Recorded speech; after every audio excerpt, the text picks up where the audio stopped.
my name is Angel. Welcome back to my channel, and welcome to the new reading vlog in my Reading Different Subgenres series.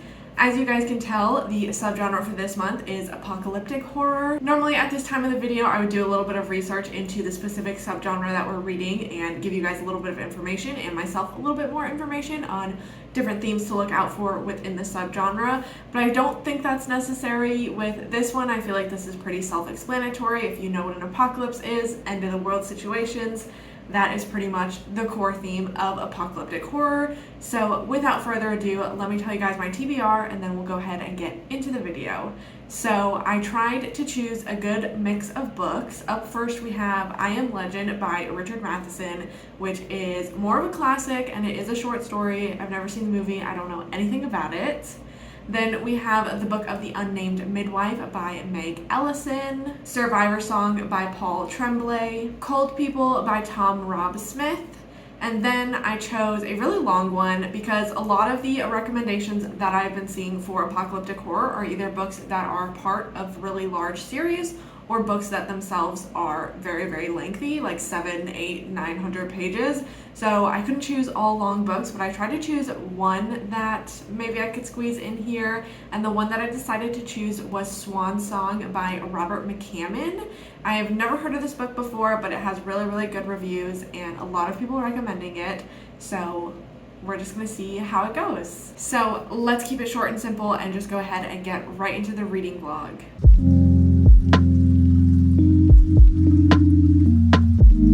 So I decided to start the book of the Unnamed Midwife first. This one was just calling to me for some reason. I am 82 pages in right now and I'm really enjoying it, but this book is freaking heavy. So I just want to say that before I say anything else. So basically this takes place in a world where there was just this disease, this fever that kind of took over the world and killed a bunch of people, but the most susceptible people to this disease were women and children. So we had a lot of women dying in childbirth, a lot of stillbirths, like stillborn infants, and infants that would die shortly after being born, and just a lot of women that died as well. So now we are in this post-apocalyptic world and we are reading this book of the Unnamed Midwife of this woman that was a nurse, and she kind of worked through like all of this and was working in the hospitals, and describes her experience there and the way that the dead bodies just kind of piled up, staff and patients just piling up because there was nowhere else to go. And she wakes up in the hospital after she gets sick, and she wakes up and it's abandoned. Nobody's there. She tries to go back to her own apartment and find her boyfriend, but she can't find him anymore. And she quickly learns what the world has become. So of the very, very small population of survivors, majority of them are men. So I don't feel like I need to go in too much detail into what the very heavy topics are that this book deals with. I think as a woman myself, and if you're watching and you're a woman, you can kind of infer what the world has come to, where most of the survivors are men. There is no law, no rules, no government. Like, I think we can kind of decipher what the idea is and what these men are doing in the way that they are trying to take control of the few remaining women that are left. So for that reason, it's got a lot of content warnings. This book definitely is not holding back in describing any of these brutal events that are going on, but in the same way, like, it's so captivating and so fascinating. Like, I'm really, really enjoying it, and it's just a very, like, easy to read book as well. The writing flows really well. It's just very, very easy to get into the story. Our main character is very, very interesting to follow as well. She has kind of disguised herself as a man in order to move through this world more safely, I guess, even though it's not really safe, but it's safer than to be a woman. Also, because of her background and her training, like in the medical field, she kind of has this mission in wanting to help every woman that she does come across, which is very, very few, as we've already established, but she wants to do as much as she possibly can to make their existence the least painful that it can be in a lot of different ways. The prologue gives us kind of a glimpse into like the future. It takes place after the events that we're reading about. So in the prologue, they basically discuss this book, the book of the Unnamed Midwife, and how it's a very, very important text and has taught a lot throughout the years.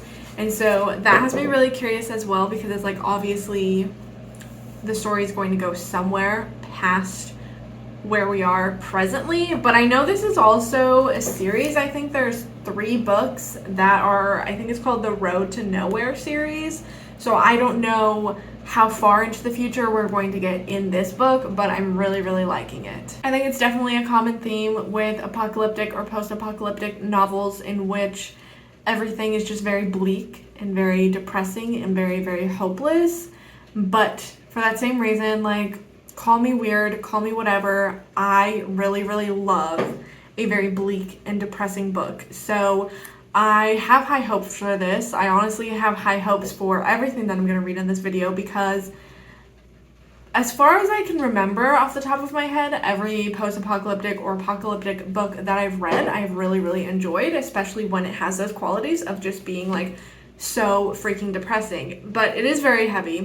It's very difficult to read at times. Like I said, there is a lot of description of these different horrific things that are happening, and it's absolutely heartbreaking and sort of a struggle to get through some scenes. But as a whole, I'm really, really enjoying it so far, and I just can't wait to get back into it. I don't know, there's something about it that just like makes you want to keep reading, even though it's so fucked up. It's a bit later in the night, and I am now on page 206, which is chapter 9 in the book of the Unnamed Midwife, and I'm still really, really enjoying it. Like, it's a very immersive story.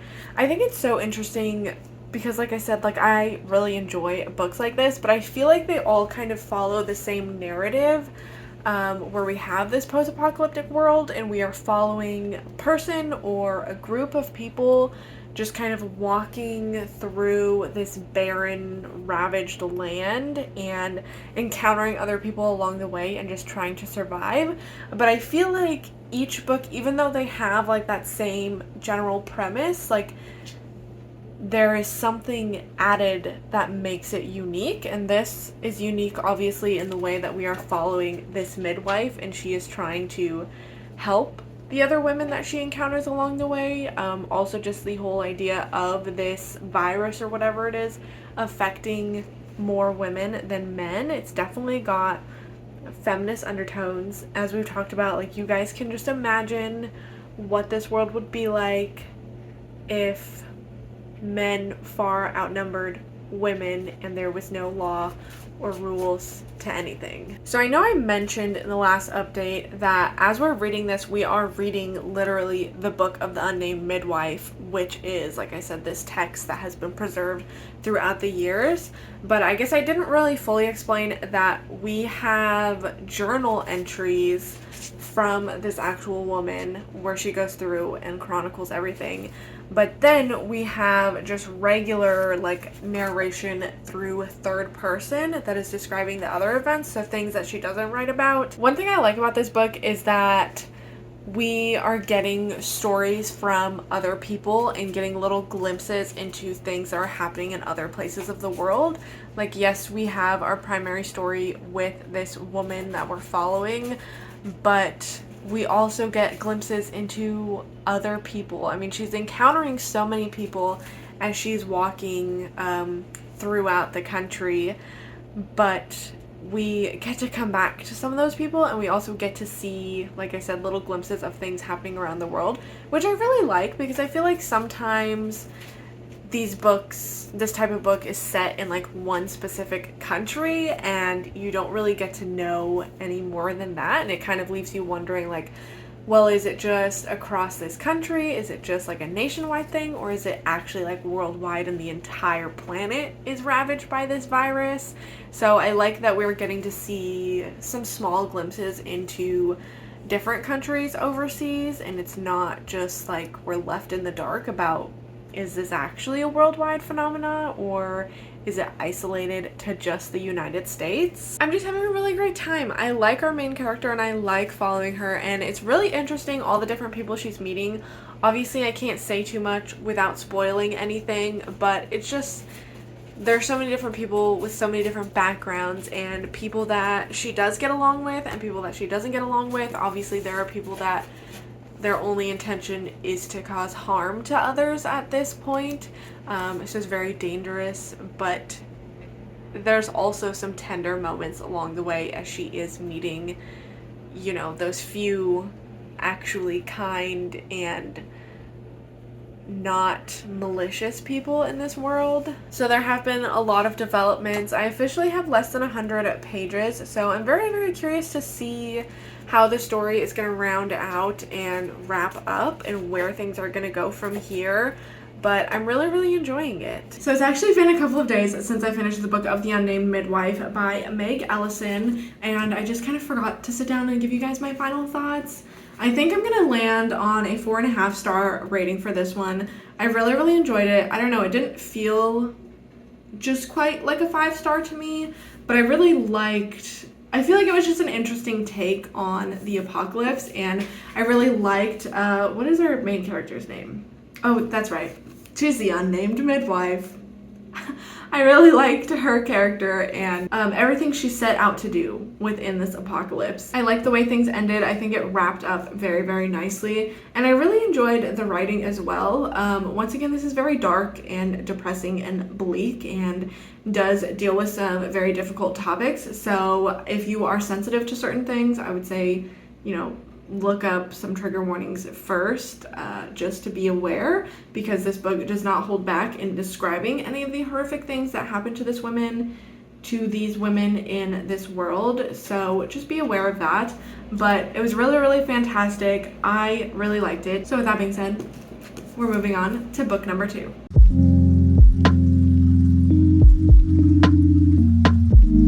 So I've been reading Survivor Song by Paul Tremblay. I am currently 116 pages into it, and things have, like, we started off right in the action and things have just been escalating rapidly since. So it's very, very hard to put this down because, like, things are just constantly happening, and I really like that. It's very, very action filled. So this story, we are introduced to this woman, Natalie. She is like 38 weeks pregnant or something, or 34 weeks. She's very, very pregnant, like will give birth very, very soon. And her husband Paul is out picking up groceries. There was basically this outbreak of what they're calling like super rabies. So it's rabies, but it sets in a lot quicker. Instead of taking days, it takes like hours for people to have the symptoms, and then they are like extremely violent as well. So everybody's kind of just been instructed to stay home, and then they have like certain points to go to where they can get different supplies and food and stuff. So her husband went to pick up some food and some supplies. So he was gone for a couple of hours because they have to wait in line and then like get their rations and then drive home or whatever. So when he gets home and he's bringing everything inside, they're talking, and the noise, I believe it's the noise because they did mention like noise and like bright light can attract infected people or animals. So the noise of them talking attracts this man, this large man that comes in and attacks them, kills the husband, and he bites Natalie.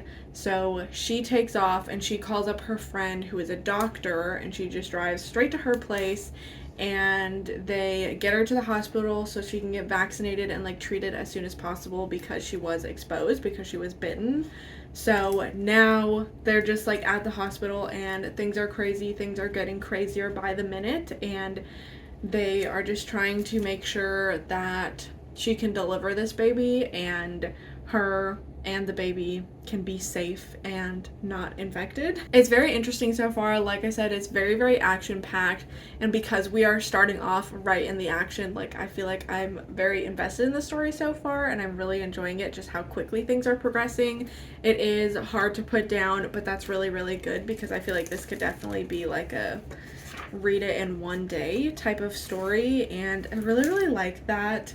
I'm very curious to see where things go, and it's just kind of fun to see the progression of like this infection. First of all, like rabies in itself is really scary, but now they have like super rabies, so it sets in like really, really quick, and they can't fully understand it, and that just seems so scary to me.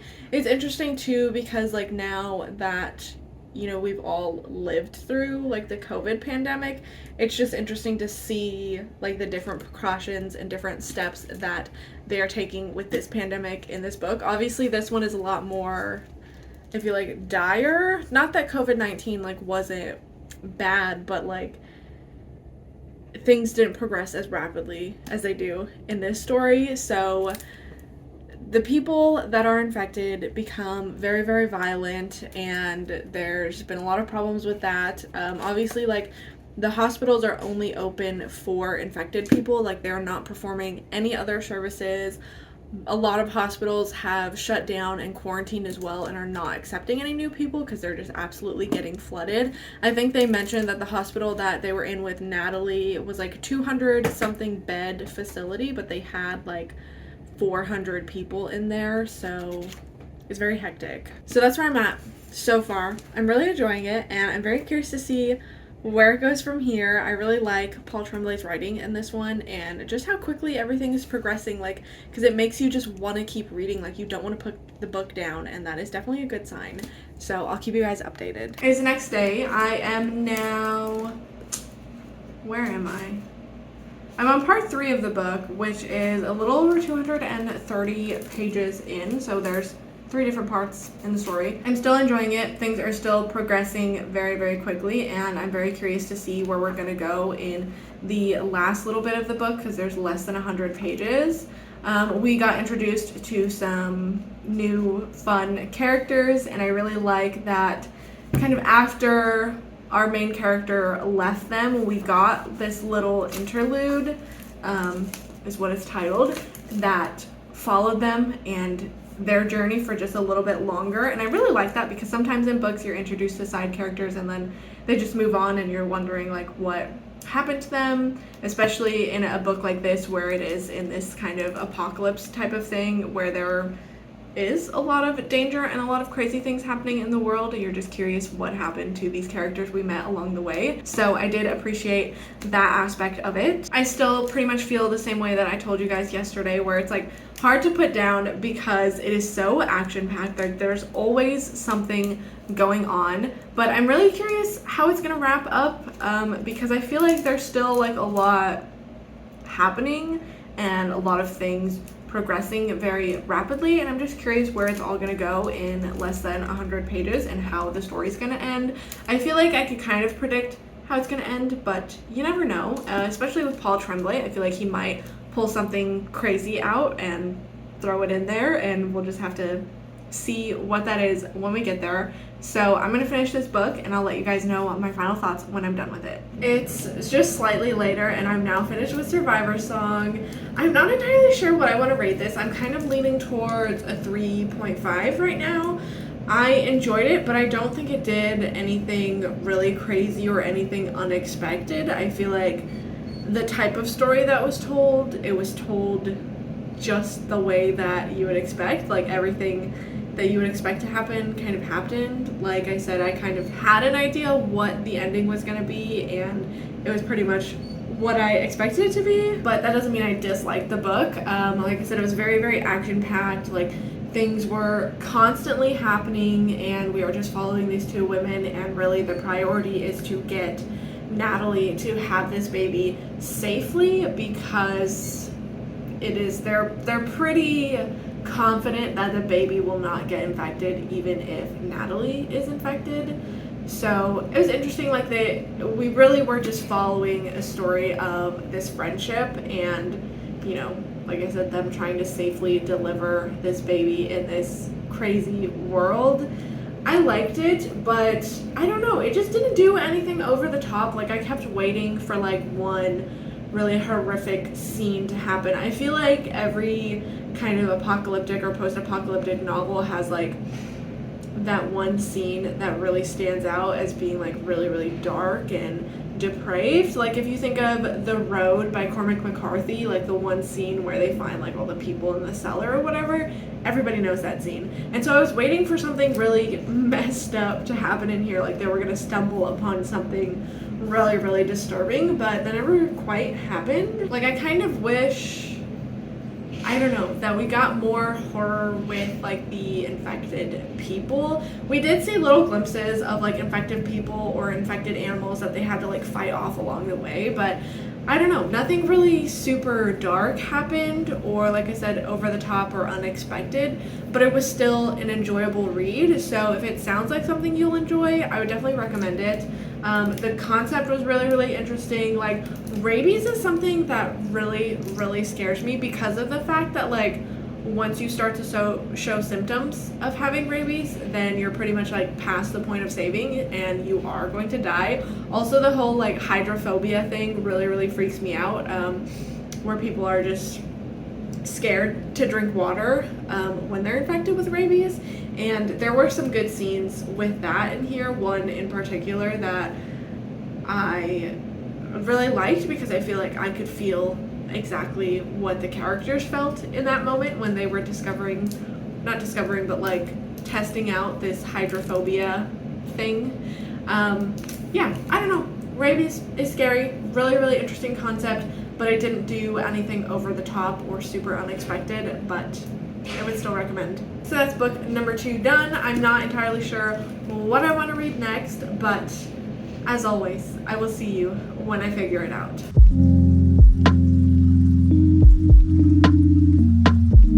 This book is so tiny, it feels so funny to hold. Hello, it's later in the same day as the last time that you guys saw me.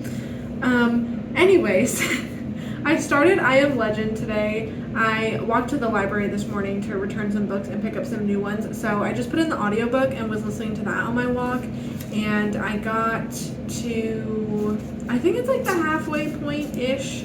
In this copy, it is page 112, and the whole story in here goes to page 227. So yeah, just about halfway through. I don't know how I feel about the audiobook. Like, I'm not the biggest fan. It's just like so dramatic the way that the guy's narrating it, and I know that that's the point, but it's like, it's too over the top sometimes, and it just like makes me laugh. Anyways, I've never seen the movie, never really even knew what it was about. I know it's very, very popular. This is kind of like a classic, but I don't know, just never appealed to me. It was never anything that I like looked into or learned what it was about. But basically we're following this man, Robert Neville, and he is seemingly like the last survivor, or to him, he's like the last survivor in what has been a like vampire apocalypse, basically this like bacteria that turns people pretty much into vampires. And it's been interesting so far. He is just kind of like doing his work during the day, and then at night he just, you know, hopes for the best that these vampires don't get him because they only are active at night. We're following and learning about his story as he lost his daughter and his wife to this virus or this bacteria, whatever you want to call it. And so now we're following him, I think it's like 5 months after everything has happened, and he's just like living his life, and he doesn't know of any other survivors near him. And it seems like right now his mission is trying to figure out like what this thing is and why it affects people in the way that it does, and like how it affects these people and what can be done about that. So I'm interested. I'm not fully sold on it yet, but it is short enough, so I'm just gonna see where it takes me, and that's my update for now. Hi, it's a little bit later. I have some updates. First of all, I finished I Am Legend. I ended up just listening to it on audio for the whole book just because, like, I don't know, sometimes if I start a book on audio and then I try to like physically read it, it just like doesn't work because all I hear is like the voice of the narrator. But this one was really short, so I just stuck with the audiobook and finished that. Honestly, I don't really have a lot of thoughts. I thought it was good. I thought it was really interesting, especially because like I didn't know anything going in. I've never seen the movie. I didn't know anything about the story, and I thought a lot of the ideas were very interesting with this like vampire world. I wish we got a little bit more of a backstory of like how it all started and like where it came from, but I guess it makes sense that we didn't because it kind of adds to the experience that Robert Neville is having of being like the only person. Like, obviously he doesn't understand why any of this happened, so it does make sense that the reader is kind of left in the blind like as well. I like the ending. I really enjoyed the way that it ended. I thought that was really cool, and overall there were some things that I enjoyed and there were some things that I wasn't like a super big fan of. First of all, like hearing about how horny this man is all the time wasn't my favorite. I think I'm gonna land on 3.5 stars. It was good. It's definitely a classic. I think this one and Survivor Song so far are the two that definitely hit the like apocalyptic horror mark, because these books, they are apocalyptic, but I wouldn't say that they all necessarily fit into the horror genre. So this one definitely does. So does Survivor Song. And that's where I'm going to leave this one.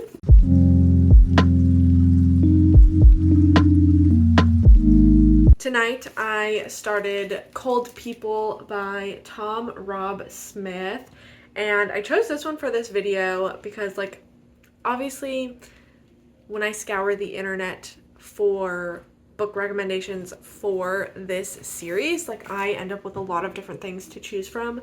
This one, the premise sounded so interesting to me. It is basically like these aliens land on Earth and they basically tell everybody that like humans are only going to be allowed to exist in Antarctica, and they have 30 days to get there or else like they're going to be eradicated basically. So we are following these people. We are following this woman, Liza. She's 20 years old. The story starts off, she is on vacation with her parents. She meets this guy there.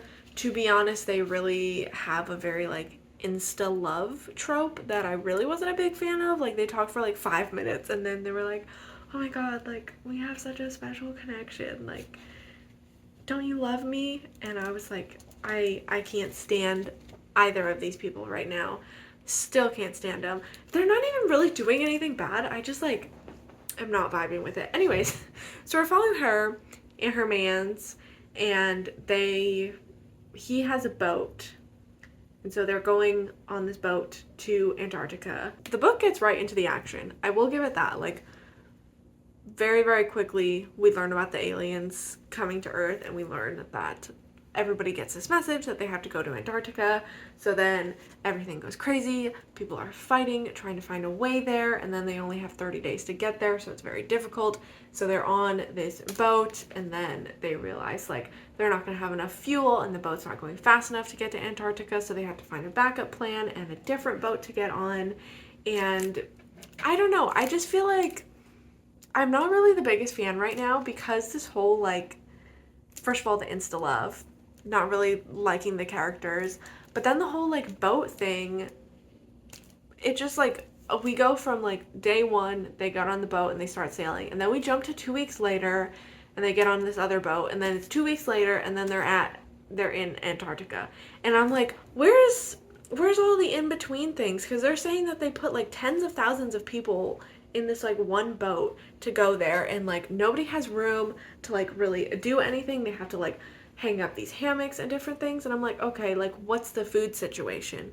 How do these people get food? How is the food being distributed? What is their plan for when they get to Antarctica? How are they going to get food there? Like, what about clothing, like supplies? Like, there's no discussion of any of that, and that's really disappointing because I feel like the conditions in this like ship to Antarctica had to have been absolutely horrible. Like, you're packed like sardines with a bunch of different people, don't have enough food to feed everybody probably. You have to like poop in a bucket and then toss it overboard.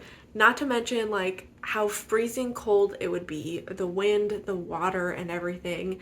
And a lot of these people, because I think they started off in Portugal, so these people aren't like prepared for winter or snow or anything.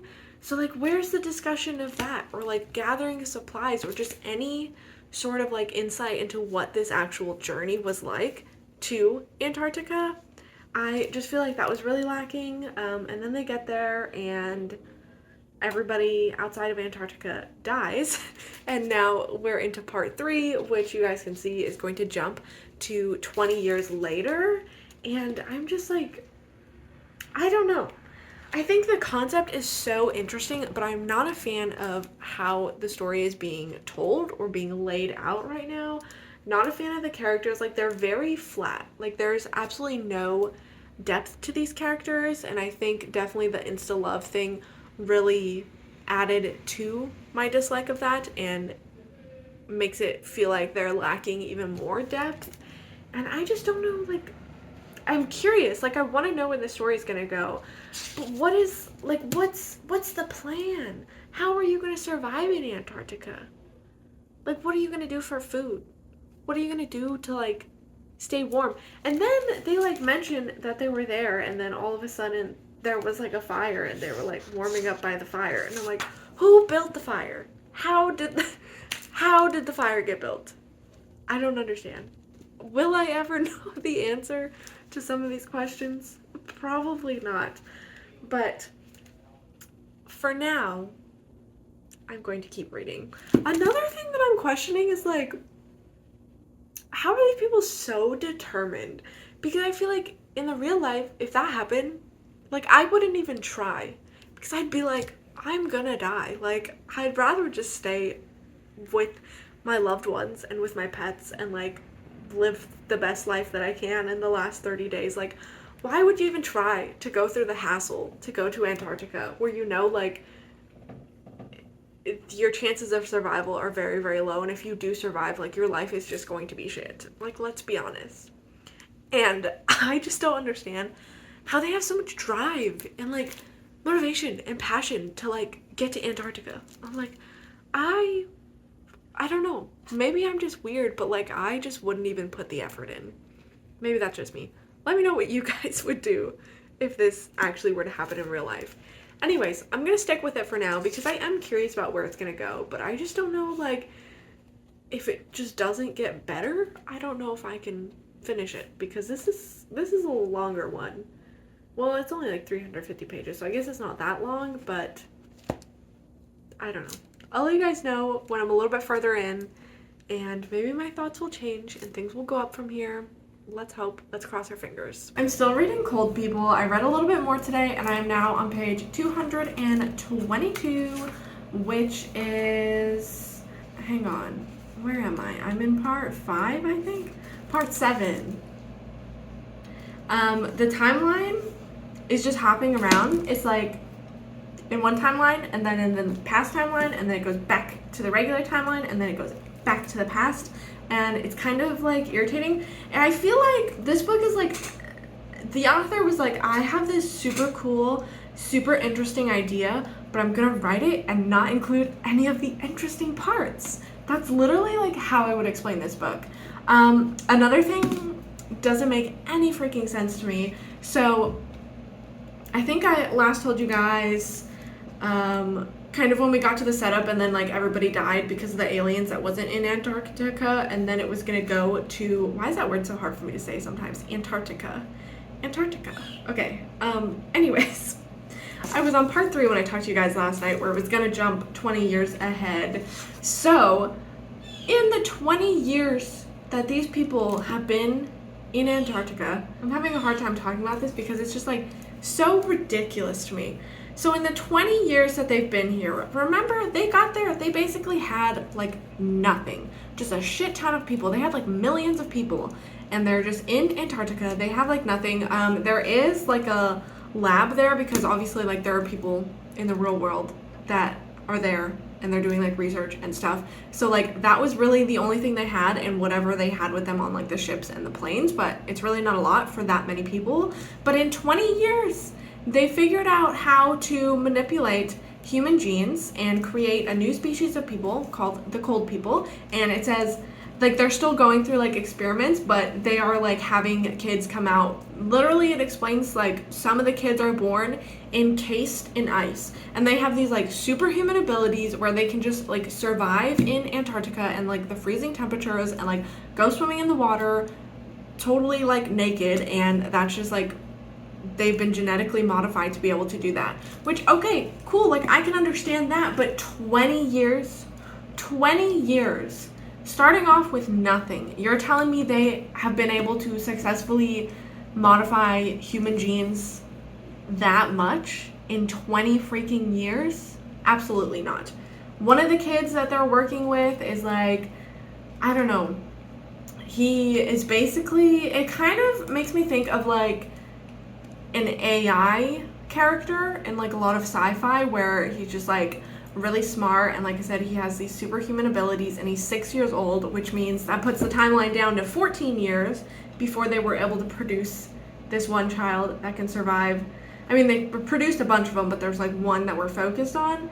I'm like, how in 14 years you're telling me that they were able to modify human genes enough to produce a being with literally superhuman capabilities? I'm just not buying it, and it's just making the entire read so much like less enjoyable, because I just can't get over that hump of like how unrealistic it all seems within this timeline.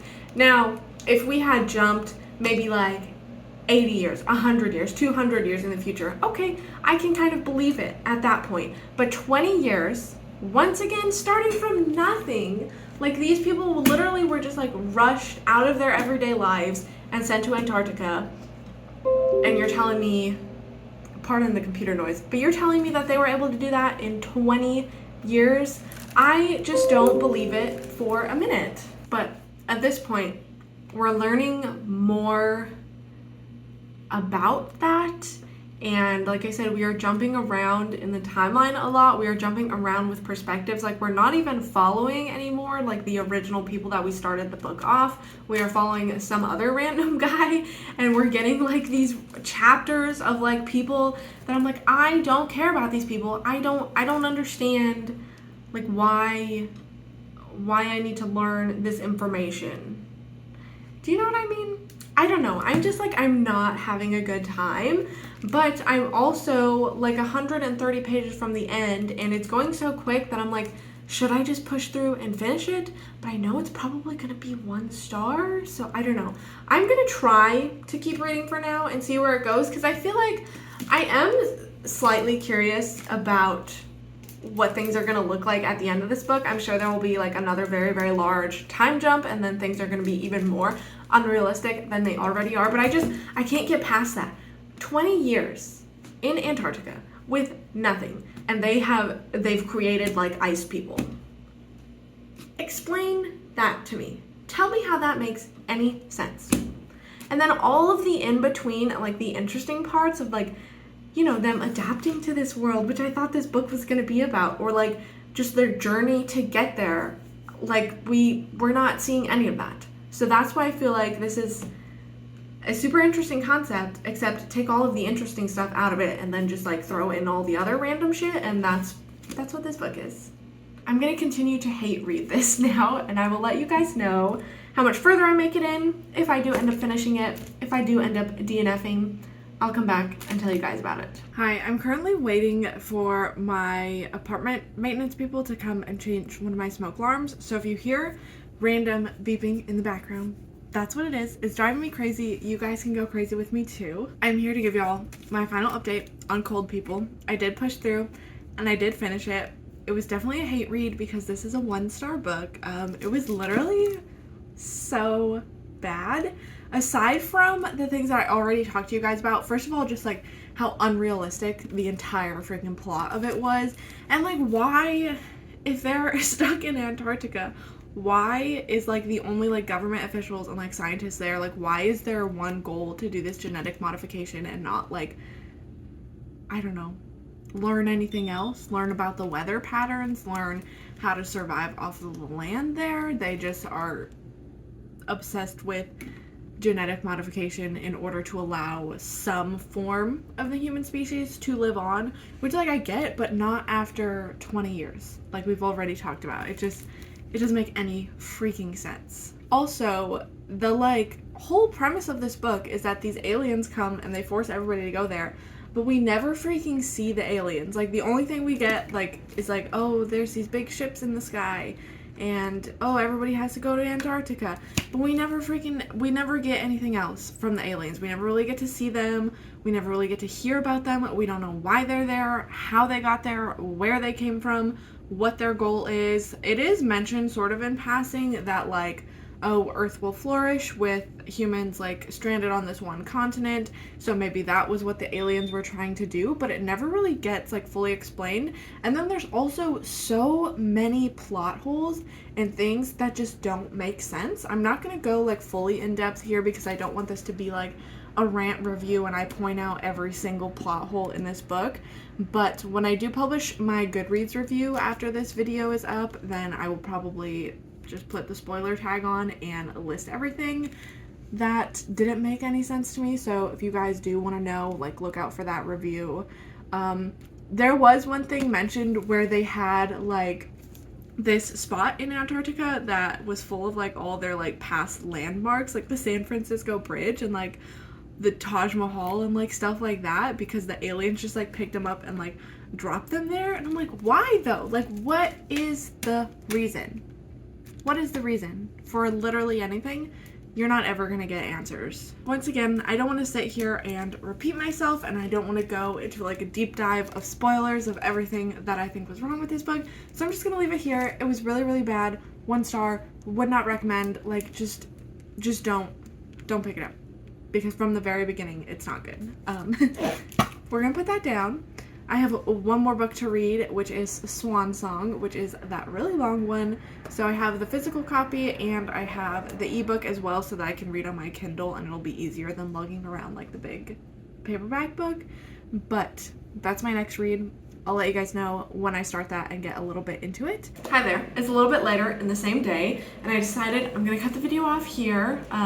Bear with me. I tried to start Swan Song. First of all, let me say, this is not a book. I apologize to anybody that loves this, but from the synopsis, this is not a book that would have ever interested me. I never would have picked it up if it weren't for this video. I saw it recommended a lot, and I saw a lot of my friends and not followers, but people I follow on Goodreads that had read this gave this really, really good reviews. But before anything, it doesn't sound interesting to me.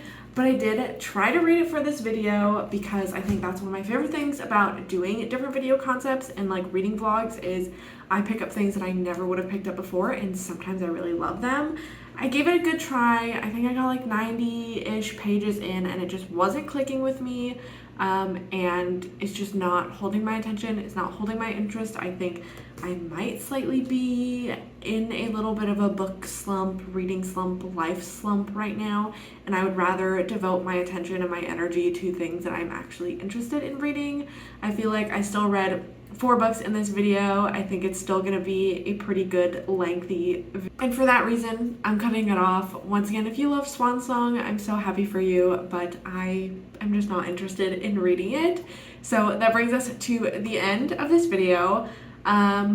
I don't know, we had 1 win. We had a 4.5 star book. We had 2 that were just kind of average, and then we had 1 that will be in my worst books of the year by the end of the year. So overall, a mixed bag for these selections of apocalyptic horror, but I still stand by the fact that apocalyptic horror and post-apocalyptic books are some of my favorites. I really, really like them. And if you guys have recommendations for me, as always, leave those down below. Thank you guys so much for watching, and hopefully I will see you next time.